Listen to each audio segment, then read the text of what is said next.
அன்பார்ந்த பெரியோர்களே, தாய்மார்களே, மதிப்பு மிகுந்த வாக்காளர் பெருமக்களே, புதுவை மாநிலத்தில் ஏப்ரல் 9ஆம் தேதி நாம் அனைவரும் கூட ஒரு நல்ல ஒரு ஆட்சியை மறுபடியும் கொண்டு வருவதற்கான ஒரு பெரும் முயற்சியில் இறங்கியிருக்கின்றோம்.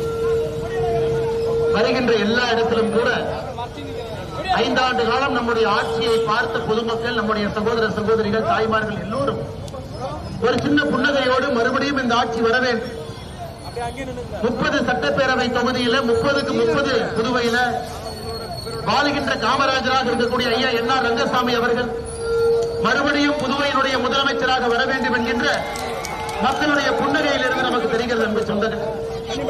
இது ஒரு சாதாரண தேர்தல் அல்ல. புதுவையை பொறுத்தவரை ஒரு மிகப்பெரிய ஒரு மாநிலமாக, ஒரு மிகப்பெரிய நகரமாக மாறுவதற்கான ஒரு தேர்தல். 10 ஆண்டு காலம் இதற்கு முன்பு 2004 14 வரை மத்தியிலே காங்கிரஸ் இருந்த பொழுது புதுவைக்கு 9,000 கோடி ரூபாய் 10 ஆண்டுகள்ல நிதி பகிர்வு கொடுத்திருந்தார். மோடி ஐயாவுடைய ஆட்சியில 2014 25 வரை 26,000 கோடி நிதி பகிர்வு புதுவைக்கு கொடுக்கப்பட்டிருக்கிறது. காங்கிரஸ் 10 ஆண்டு காலத்தில் 9,000 கோடி, மோடி ஐயாவுடைய 10 ஆண்டு காலத்தில் 26,000 கோடி ரூபாய் நிதி பகிர்வு அதிகமாக புதுவைக்கு நாம் கொடுத்திருக்கிறோம். இந்த 10 ஆண்டு காலத்தில் 5 ஆண்டு காலம் காங்கிரஸ் ஆட்சி, 5 ஆண்டு காலம் நம்முடைய கடைசி 5 ஆண்டு காலம் என்.ஆர். ஐயாவுடைய ஆட்சி. காங்கிரஸ் 5 ஆண்டு காலம் புதுவையில் ஆட்சியில் இருந்த பொழுது இதை வெறும் ஒரு ஏடிஎம்மாக மட்டும்தான் பயன்படுத்தினார்கள். மத்திய அரசினுடைய பணத்தை கொள்ளையடிப்பதற்கும், டெல்லியில் இருக்கக்கூடிய தங்களுடைய ராஜாக்களுக்கும் ராணிகளுக்கும் இங்க இருக்கக்கூடிய பணத்தை அனுப்புவதற்கு மட்டும்தான் புதுவையை பயன்படுத்தினார். ஆனா ஐயா என்.ஆர். அவர்கள் வந்த பிறகு வாழுகின்ற காமராஜராக இருக்கக்கூடிய ஐயா என்.ஆர். அவர்கள் 5 ஆண்டு காலத்தில் நிச்சயமாக புதுவையை அடுத்த கட்டம் எடுத்து சென்றிருக்கின்றார். அடுத்த 5 ஆண்டு காலம் கூட உங்களுக்கு தெரியும், மோடி ஐயா ஒரு கரமும் என்.ஆர். ஐயா இன்னொரு கரமும் 2 கரமும் சேரும் பொழுது புதுவையினுடைய வளர்ச்சி அபரிதமாக இருக்கும். அதற்கு ஒரே ஒரு சாட்சி, நேற்று நம்முடைய மோடி ஐயா இங்கே உங்களை சந்திப்பதற்கு வந்திருந்தார்கள், உங்களுடைய ஆசீர்வாதத்தை பெறுவதற்காக வந்திருந்தார்கள். இதற்கு முன்பு மோடி ஐயா புதுவைக்கு 10 நாட்களுக்கு முன்பு வந்த பொழுது ஒரே நாள்ல 2,700 கோடி ரூபாய் நிகழ்ச்சிக்கு அடிக்கல் நாட்டிவிட்டு சென்றிருக்கின்றார். அருமை சொந்தங்களே, இந்த டபுள் இன்ஜின் அரசு என்று சொல்லக்கூடிய 2 இன்ஜினும் ஒன்றாக இணைந்து வேலை செய்தால் எப்படி புதுவை மிளிரும் என்பதற்கு கடந்த 5 ஆண்டு காலம் ஒரு சாட்சி.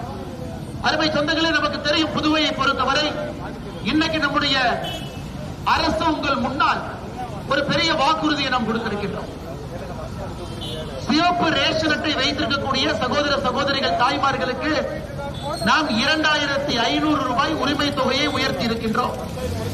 மஞ்சள் ரேஷன் அட்டையை வைத்திருக்கக்கூடிய தாய்மார்கள், சகோதர சகோதரிகளுக்கு உரிமை தொகையை 1000 ரூபாயாக உயர்த்தி இருக்கின்றோம். நம்முடைய பெரியவர்கள், முதியவர்கள் இங்க இருக்கிறாங்க, அவர்களுக்கு கொடுக்கக்கூடிய பென்ஷன் தொகையை 500 ரூபாயாக நாம் இன்னும் அதிகப்படுத்தி இருக்கின்றோம். அருமை சொந்தங்களே, எல்லா தரப்பட்ட மக்களுக்கும் கூட நம்முடைய அரசு அவர்களை வளர்த்த வேண்டும், புதுவை வளர்ச்சி அடைய வேண்டும். குறிப்பாக இளைஞர்களுக்கு இங்கே வேலை வாய்ப்பு உருவாகணும். புதுவை நமக்கு தெரியும், இங்க இருக்கக்கூடிய எத்தனையோ இளைஞர்கள் இதற்கு முன்பு புதுவையிலிருந்து வெளியே வேலை பார்க்க போனார். இன்னைக்கு பெரிய பெரிய நிறுவனங்கள் புதுவைக்கு வந்திருக்கிறது. ஏசர் லேப்டாப் தயாரிக்கக்கூடிய நிறுவனம் இன்னைக்கு புதுவையில ஒரே ஆண்டுல 3 லட்சம் லேப்டாப் தயாரிக்கக்கூடிய நிறுவனத்தை புதுவையிலே ஆரம்பித்திருக்கின்றார். ஐயா ஸ்ரீதர் வேம்பு அவருடைய ஜோஹோ நிறுவனம் இன்னைக்கு புதுவையில டெவலப்மெண்ட் சென்டர் ஆரம்பித்திருக்கின்றார். இங்கே படித்து முடித்த இளைஞர்களுக்கு இங்கே வேலை வாய்ப்பு. அருமை சொந்தங்களே, அடுத்த 5 ஆண்டு காலத்தில் இன்னும் புதுவை அடுத்த கட்டத்திற்கு, உதாரணத்துக்கு நம்முடைய விமானங்களையும் 1.5 கிலோமீட்டர் இருக்கக்கூடிய ஓடுதளத்தை 2.3 கிலோமீட்டர் ஓடுதளமாக மாற்றினால் புதுவைக்கு பெரிய பெரிய விமானமும் இங்கே வந்து தரையிறங்கும். அதற்காக 4,000 கோடி ரூபாய்க்கு மேல மாஸ்டர் பிளான மத்திய அரசு புதுவைக்கு கொடுத்திருக்கின்றார். அருமை சொந்தங்களே, ஒரு விமானத்தினுடைய ஓடுதளத்தை பெரிதாக்கும் பொழுது விமான ஓடுதளமும் மட்டும் பெரிதாகவில்லை, புதுவையினுடைய வளர்ச்சியும் பெரிதாகின்றது. ஒரு விஷயமும் கூட மத்திய அரசு பார்த்து புதுவை வளர வேண்டும் என்று நினைக்கக்கூடிய பாரத பிரதமர் நரேந்திர மோடி அவர்களும், வாழும் காமராஜராக இருக்கக்கூடிய ஐயா என்.ஆர். அவர்கள் இன்னொரு பக்கமும் இணைந்து டபுள் இன்ஜின் அரசாக புதுவையினுடைய வளர்ச்சிக்கு பாடுபட்டுக் கொண்டிருக்கின்றார். இந்தியாவில் எங்கேயும் இல்லாத அளவுக்கு ஒரு சிறப்பு திட்டம் புதுவையில. ஒரு பெண் குழந்தை இங்கே புதுவை மண்ணிலே பிறந்தால் நேரடியாக 50,000 ரூபாய் அந்த பெண் குழந்தைக்கு நாம் கொடுத்துக் கொண்டிருந்தோம். ஐயா என்ஆர் அவர்கள் அதை 1 லட்சமாக உயர்த்தி இருக்கின்றார்கள். 1 லட்சமாக புதுவையிலே பிறக்கக்கூடிய நம்முடைய பெண் குழந்தைக்கு நம்முடைய அரசு கொடுக்கிறோம். இன்னைக்கு நீங்க இந்தியா முழுசும் பாருங்க, மத்திய அரசு கொடுக்கக்கூடிய வீடு திட்டத்தை நம்முடைய ஐயா என்ஆர் அவர்கள் இங்க கர்ம வீரர் காமராஜர் ஐயாவுடைய பெயரில் அதை செயல்படுத்துறாங்க. மத்திய அரசு 5 லட்சம் கொடுக்கிறாங்க, புதுவை அரசு 1,25,000 சேர்த்து 6,25,000 பொது வகுப்பினருக்கு நாம் வீடு கட்டி கொடுக்கின்றோம். எஸ்சி எஸ்டி ஓபிசி சகோதர சகோதரிகளுக்கு 7 லட்சம் ரூபாய் வீடு கட்டும் திட்டத்தில் நம்முடைய அரசு மானியமாக கொடுக்கின்றோம். நீங்க எதை எடுத்துக்கொண்டாலும் சரி, நம்முடைய தாய்மார்கள் உயர்வதற்காக உரிமை தொகையாக இருக்கட்டும், இளைஞர்களுக்கு வேலை வாய்ப்பாக இருக்கட்டும், புதுவை அடுத்த கட்டம் செல்வதற்கு சுற்றுலா உட்பட எல்லாம் அடுத்த கட்டம் செல்வதற்கு விமான விரிவாக்கமாக இருக்கட்டும், விரிவாக்கமாக இருக்கட்டும், நம்முடைய அரசு தேசிய ஜனநாயக கூட்டணி அரசு உறுதியோடு இங்கே நிற்கின்றோம். புதுவை மக்களுக்கு மறுபடியும் காங்கிரஸ் ஆட்சியினுடைய கெட்ட காலம் வேண்டாம். 5 ஆண்டு காலம் காங்கிரஸ் பார்த்திருக்கிறோம். இன்னைக்கு நாம் பார்க்கின்றோம் புதுவையில இந்தி கூட்டணி 30 தொகுதியில அவர்களுக்குள்ள பகிர்ந்து போட்டி போட முடியும். ஆட்சிக்கு வருவதற்கு முன்பே பேராசை பிடித்தவர்களாக இருக்கின்றார். காங்கிரஸ் கட்சி 16 தொகுதியை தாண்டி இன்னும் 6 தொகுதியில போட்டி போடுறாங்க, 22 தொகுதி. அண்ணன் திருமாவளவன் அவருடைய விடுதலை சிறுத்தைகள் 3 தொகுதி அவங்க தனியா எக்ஸ்ட்ரா போட்டி போடுறாங்க. மார்க்சிஸ்ட் கம்யூனிஸ்ட் கட்சி இன்னும் 3 தொகுதி எக்ஸ்ட்ரா போடுறாங்க. இவங்க எதுக்கு எக்ஸ்ட்ரா போட்டி போடுறாங்க? புதுவை மக்களை உயர்த்துவதற்காக இல்லை. வரக்கூடிய 1000 கோடி ரூபாய் பணத்தை கொள்ளையடித்து டெல்லிக்கு ஏடிஎம்மாக பயன்படுத்துவதற்கு மட்டும்தான் புதுவையில் இந்தி கூட்டணி போட்டி போட்டு ஒதுக்கப்பட்ட இடத்தை தாண்டி நின்று கொண்டிருக்கின்றார். அருமை சொந்தங்களே, நம்முடைய என்ஆர் ஐயா அவர்களை முதலமைச்சராக மறுபடியும் நாம் அமர்த்த வேண்டும் என்றால் நாம் எல்லோரும் சேர்ந்து உழைக்க வேண்டும். இன்னைக்கு என்ஆர் காங்கிரசினுடைய தலைவர்கள் தொண்டர்கள் இருக்கிறாங்க, வேட்பாளர் வந்துகிட்டே இருக்கிறாங்க. வருவதற்கு தாமதமாச்சினால் நம்ம பேச ஆரம்பிச்சது காரணம், இங்க டிராபிக் ஜாம் நம்மளால ஏற்படுது, வேகமாக பேச வேண்டும் என்கின்ற காரணத்தினால் பாரதிய ஜனதா கட்சியினுடைய தலைவர்கள் தொண்டர்கள் எல்லாம் இந்த தொகுதியை பொறுத்தவரை நாம் எல்லோருமே ஜக்கு சின்னத்தில் வாக்களிப்பதற்காக அசோக்குமார் அண்ணன் அவர்களுக்காக உறுதியாக பாடுபட்டுக் கொண்டிருக்கின்றோம். ரவிக்குமார் அவர்களுக்காக ஜக்கு சின்னத்தில் பாடுபட்டுக் கொண்டிருக்கின்றோம். அருமை சொந்தங்களை, அனைத்து இந்திய அண்ணா திராவிட முன்னேற்ற கழகம் இங்கே நின்று கொண்டிருக்கின்றோம்.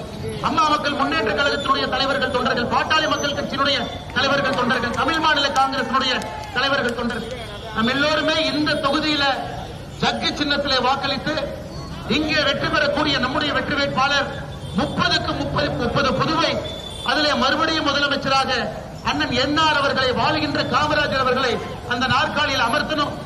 ஒரு நேர்மையான ஒரு ஆட்சி, லஞ்ச ஊழல் இல்லாத ஒரு ஆட்சியை புதுவைக்கு மறுபடியும் 5 ஆண்டு காலம் தொடர வேண்டும் என்கின்ற ஒற்றை நோக்கத்திலே நாம் செயல்பட்டுக் கொண்டிருக்கின்றோம். நேற்று பாரத பிரதமர் நரேந்திர மோடி அவர்களுக்கு வரலாறு காணாத ஒரு வரவேற்பு புதுவையில் அளித்தது. 40,000த்திற்கும் மேற்பட்ட மக்கள் நேற்று நம்முடைய பாரத பிரதமருடைய வரவேற்பு நிகழ்ச்சியிலே பங்கெடுத்து புதுவை எப்பொழுதும் தேசிய ஜனநாயக கூட்டணியின் பக்கம் இருக்கும், பாரத பிரதமர் நரேந்திர மோடியின் பக்கம் நாம் இருப்போம், வாழ்கின்ற காமராஜராக இருக்கக்கூடிய ஐயா என்ஆர் அவர்களோடு இருப்போம் என்கின்ற உறக்க குரல் சொல்லி இருக்கின்றது. ஏப்ரல் 9ஆம் தேதி மறந்தும் இருந்து விடாதீர்கள், இருந்தும் மறந்து விடாதீர்கள். நாம் இந்த தொகுதியில ஜக்கு சின்னத்திலே நம்முடைய வாக்கை செலுத்தி நம்முடைய வெற்றி வேட்பாளர் ரவிக்குமார் அவர்களை இங்கிருந்து சட்டமன்ற உறுப்பினராக அண்ணன் ரவிக்குமார் அவர்களை இங்கிருந்து நாம் அனுப்பி வைக்க வேண்டும். அதனால் நம்ம எல்லோரும் நேரடியாக இன்னும் சில நாட்கள் மட்டும்தான் இருக்கு. 7ஆம் தேதி சாயங்காலம் பிரச்சாரம் முடிவுக்கு வரும். இன்னும் சில நாட்கள் மட்டும்தான் இருக்கு. நாம் எல்லாரும் ஒற்றுமையாக, உறுதுணையாக, கண்டிப்போடு ஒரு வீட்டுக்கும் சென்று மக்களை சந்தித்து அவங்களுடைய ஆசீர்வாதத்தை நீங்கள் ஜக்கு சின்னத்திற்கு கொண்டு வர வேண்டும் என்று சொல்லி வாய்ப்பு கொடுத்த எல்லா நல்ல உள்ளங்களுக்கும், எல்லா தலைவர்களும் மேடையில் என்னோடு நின்று கொண்டிருக்கின்றார். நிற்க முடியாத தலைவர்கள் தொண்டர்களாக நின்று கொண்டிருக்கின்றார், பொதுமக்கள் என்று பார்த்துக் கொண்டிருக்கின்றார். நாம கொஞ்சம் டிராபிக் ஜாம் ஏற்படுத்தினாலும் கூட மக்கள் அதை பொறுத்துக்கிட்டாங்க. பரவாயில்லைங்க, ஒரு 10 நிமிஷம் புதுவைக்கு தானே பேசுறீங்க. அந்த நல்ல உள்ளங்களுக்கும் நன்றி தெரிவித்து, பாதுகாப்பு கொடுக்கக்கூடிய காவல்துறைக்கும் நன்றி தெரிவித்து, இந்த பறக்கும் படை சுத்தி நம்மளை போட்டோ எடுக்கிறாங்க. நிறைய பேருக்கு சேர்த்திட்டாங்களா, ஒரு கோடிக்கு போடலாமா? அதனால எல்லோருக்கும் நன்றி தெரிவித்து, மறந்தும் இருந்து விடாதீர்கள். நம்மளுடைய வாக்கு ஜக்கு சின்னத்திற்கு இங்கு அளித்து, இங்கிருந்து அண்ணன் ரவிக்குமார் அவர்களை வெற்றி வேட்பாளராக புதுவைக்கு நீங்கள் புதுவையில் இருக்கக்கூடிய நம்முடைய சட்டமன்றத்திற்கு நீங்கள் அனுப்பி வைக்க வேண்டும் என்று சொல்லி என்னுடைய உரையை முடித்துக் கொள்கின்றேன். நன்றி, வணக்கம். புதுவை மிளரட்டும், புதுவை வளரட்டும். பாரத் மாதா கி ஜெய்.